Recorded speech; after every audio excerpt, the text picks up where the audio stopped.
Hello guys, आप सभी का एक बार फिर हमारी 12th की इलेक्ट्रोस्टैटिक की वीडियो लेक्चर सीरीज में स्वागत है।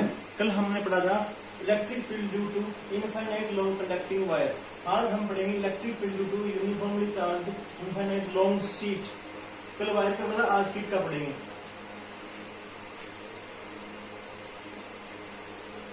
अगर ये हमारे पास कोई शीट है जिसपे यूनिफॉर्मली चार्ज डिस्ट्रीब्यूट है,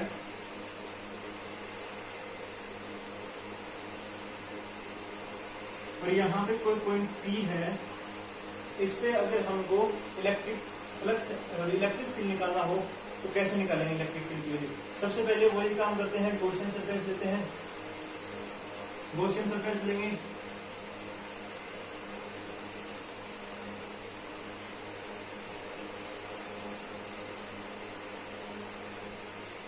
मैंने एक सिलेंड्रिकल गॉसियन सरफेस ले लिया, ठीक है।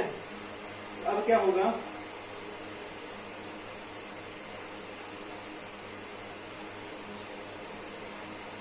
इसकी वजह से तो ये वाला है, ये वाला S1 ले लिया, ये वाला मैंने ले लिया S2, और ये वाला ले लिया मैंने S3 सरफेस। ये सरफेस ले लिया मैंने S1, S2 और S3। अब S1 की डायरेक्शन क्या होगी? ये वाली होगी परपेंडिकुलर अपने सरफेस से, और अब पॉजिटिव चार्ज वाला इलेक्ट्रिक फील्ड की डायरेक्शन क्या होगी? ये वाली होगी। मतलब S1 और ये डायरेक्शन क्या होगी? सेम होगी। तो θ1 क्या होगा? 0 डिग्री। ऐसे ही S2 की डायरेक्शन ये होगी और E की डायरेक्शन क्या होगी? सेम होगी। तो यहाँ पे θ2 की वैल्यू क्या होगी? 0 डिग्री। और यहाँ पे जो सरफेस S3 है इसकी डायरेक्शन ये वाली होगी परपेंडिकुलर टू द सरफेस, और E की वैल्यू क्या होगी? E की डायरेक्शन होगी ये वाली। तो यहाँ पे जो θ3 होगा ये होगा 90 डिग्री। टोटल फ्लक्स क्या होगा इस एरिया से, इस सिलेंडर से जो पास होगा टोटल फ्लक्स वो क्या होगा? टोटल फ्लक्स होने वाला है I = φ1 + φ2 + φ3। तीनों सरफेस से पास होने वाला फ्लक्स का सम ही क्या होगा? टोटल फ्लक्स होगा। तो φ = E S1 cos θ, ये φ1 की वैल्यू होगी, θ1 ले लिया, और E S2 cos θ2, ये सेकंड सरफेस के लिए, और E S2 S3 cos θ3, ये सरफेस 3 के लिए। यहाँ पे θ1 की वैल्यू कितनी? 0, और θ2 की वैल्यू कितनी? 0। तो यहाँ पे ये बनेगा अपने पास ES1 और ये ES2, ये वाला 0। क्यों? यहाँ पे cos θ3 क्या 90, तो cos 90 0 हो जाएगा, ये वाली टर्म 0। यहाँ पे फ्लक्स क्या होने वाला है? E S1 + E S2। अब आगे करते हैं, जो फाई है वो क्या होगा? Total charge upon epsilon not, ये होगा। अगर मैं बोलूं कि जो ये है ये S सरफेस है, S सरफेस S, ये वाला मेरा S1 है और ये S2 है। एक सिलेंडर है, एक सिलेंडर है, उसका ये एरिया S1 है और ये एरिया S2 है। क्या ये इक्वल नहीं होंगे? क्या इसका और इसका मैग्नीट्यूड इक्वल नहीं होगा? ये वाला एरिया और ये वाला एरिया इक्वल होगा ना। तो यहाँ पे S1 = S2 है, इसको मैंने लिख दिया कि ये S के इक्वल है, ये वाला S ये इक्वल होगा। अब मैं बोलूं कि S जो एरिया है इसमें चार्ज, जो यहाँ पे जो गॉसियन लॉ लगाई है, इसमें जो Q होगा ये क्या होगा? टोटल चार्ज इनक्लोज्ड होगा। तो इसमें चार्ज इनक्लोज कौन सा है? ये वाला है S एरिया वाला चार्ज, ठीक है। अगर आपको यहाँ पे सरफेस चार्ज डेंसिटी दे रखी है तो आप यहाँ से चार्ज की वैल्यू निकाल सकते हो, Q की वैल्यू निकाल सकते हो ना।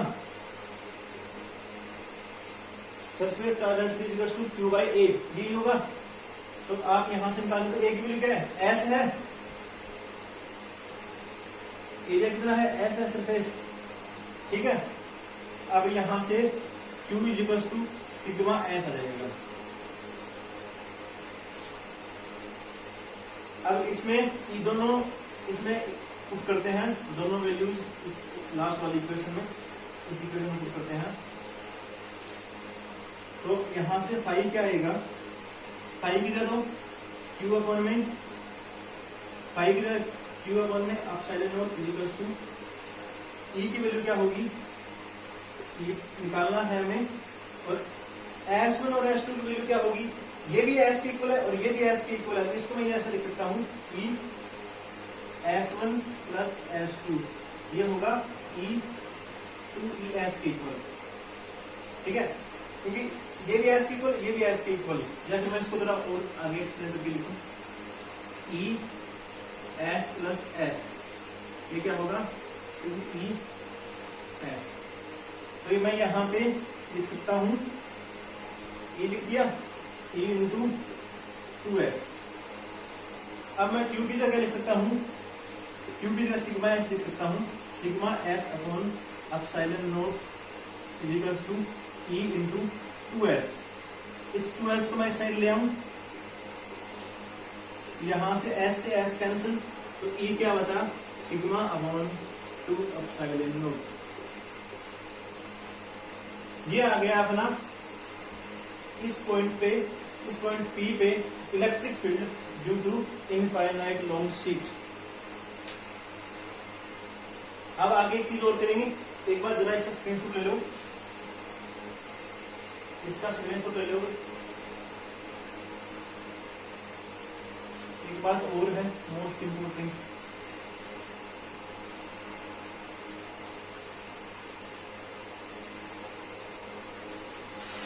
इलेक्ट्रिक फील्ड क्या है, इनफाइनाइट लॉन्ग शीट के द्वारा किसी पॉइंट P पे सिग्मा अपॉन 2 एप्सिलॉन नॉट, ठीक है।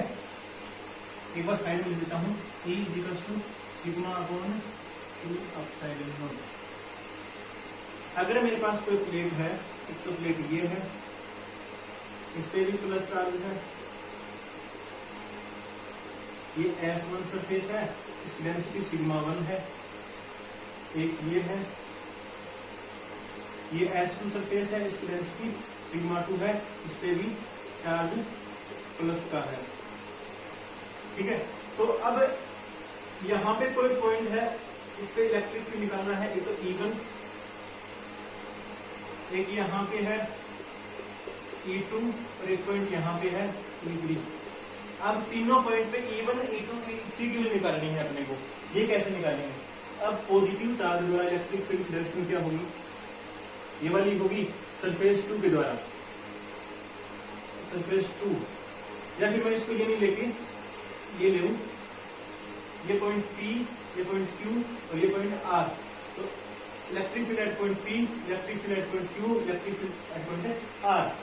अब S2 सरफेस है, उसके द्वारा इलेक्ट्रिक फील्ड की डायरेक्शन क्या होगी, ये वाली होगी E2। S2 के कारण E2 ले लिया मैंने, और S1 के कारण भी क्या होगी, ये वाली होगी आउटसाइड, क्योंकि पॉजिटिव चार्ज है। और जो पॉइंट ये वाला है Q पे क्या होगा, ये वाला जो पॉजिटिव चार्ज है सरफेस 2, ये वाला तो इस साइड लगाएगा, E2 की डायरेक्शन क्या होगी, ये वाली होगी, क्योंकि इससे आउटसाइड होगी। तो जब Q1 है, तो जो S1 है, इससे इस साइड होगी डायरेक्शन। क्यों ऐसा, क्यों भी, क्योंकि ये पॉजिटिव चार्ज है, ये भी आउटसाइड इलेक्ट्रिक फील्ड लगाएगा। तो इस सरफेस के कारण इलेक्ट्रिक फील्ड की डायरेक्शन क्या होगी, ये वाली होगी, और इस सरफेस के कारण इलेक्ट्रिक फील्ड की डायरेक्शन क्या होगी, ये वाली होगी, ठीक है। अब यहाँ पे E1 के कारण ये वाली डायरेक्शन होगी, क्योंकि इससे आउटसाइड होगी, और इसके कारण भी ये वाली होगी, आउटसाइड होगी, ठीक है। यहाँ पे दोनों की डायरेक्शन सेम, तो यहाँ पे E1 प्लस E2 हो जाएगा, और यहाँ पे ये डायरेक्शन ये वाली होगी, इस साइड होगी, और ये डायरेक्शन इस साइड होगी, तो यहाँ पे E1 माइनस E2 हो जाएगा, क्योंकि इन दोनों की डायरेक्शन क्या अलग अलग, और यहाँ पे E1 प्लस E2 हो जाएगा, क्योंकि डायरेक्शन यहाँ पे सेम है। अब यहाँ पे E1 की वैल्यू क्या होगी, अब ये भी निकाला है अपन ने, E1 की वैल्यू क्या होगी, सिग्मा 1 अपॉन 2 एप्सिलॉन नॉट होगी, सिग्मा 1 अपॉन 2 एप्सिलॉन नॉट, क्योंकि इसका सरफेस का डेंसिटी क्या है, सिग्मा 1 है, तो सिग्मा 1 अपॉन 2 एप्सिलॉन नॉट। और E2 की क्या होगी, सिग्मा 2 अपॉन 2 एप्सिलॉन नॉट। तो मतलब जो पॉइंट P है, इसको मैं लिखता हूं EP। Electric field at point P क्या होगा, sigma 1 upon 2 epsilon not plus sigma 2 upon में 2 एप्सिलॉन नॉट। इतनी बात क्लियर। अब यहां पे निकालते हैं EQ। EQ क्या आएगा, E1 माइनस E2 आएगा, इनकी डायरेक्शन अलग है, डायरेक्शन अलग है, उसकी वजह से E2 माइनस E1।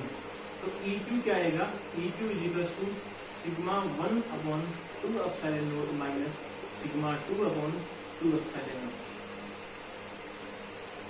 यहाँ पे माइनस, और यहाँ पे अब जो ER है ये क्या आएगा, E1 प्लस E2। यहाँ से ER की वैल्यू क्या आई, sigma 1 upon 2 epsilon not plus sigma 2 upon 2 epsilon not. इसका भी एक बार स्क्रीनशॉट ले लो, इसका एक बार स्क्रीनशॉट ले लो।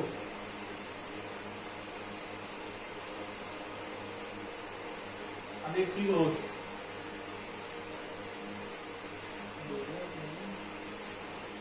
अब एक चीज और करेंगे। एक तो प्लेट ये है और एक प्लेट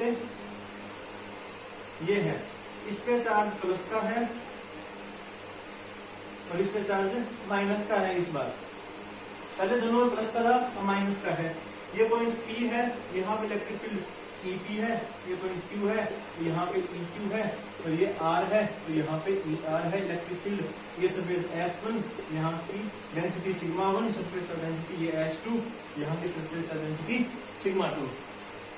अब पॉजिटिव चार्ज के कारण इलेक्ट्रिक फील्ड की डायरेक्शन क्या होगी, E1 की डायरेक्शन क्या होगी, ये वाली, और E2 क्या होगी, टुवर्ड्स इटसेल्फ।